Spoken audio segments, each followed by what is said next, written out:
I ran into this last week. Here's what fixed it for me. If you're looking to remove a device from your Cash App account, follow these simple steps. Step 1. Open Cash App. Launch the Cash App on your mobile device.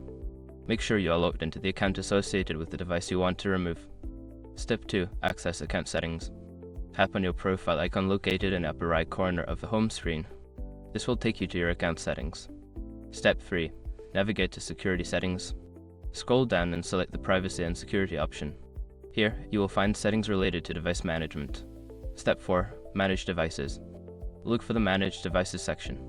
This will show you a list of devices linked to your account. Tap on the device you wish to remove. Step 5. Remove the device. After selecting the device, tap on the Remove option. Confirm your choice when prompted to ensure the device is no longer linked to your account. If you accidentally remove the wrong device, you can always relink it by logging in again. Just make sure you have the right credentials handy. I hope this helps you manage your Cash App devices more easily.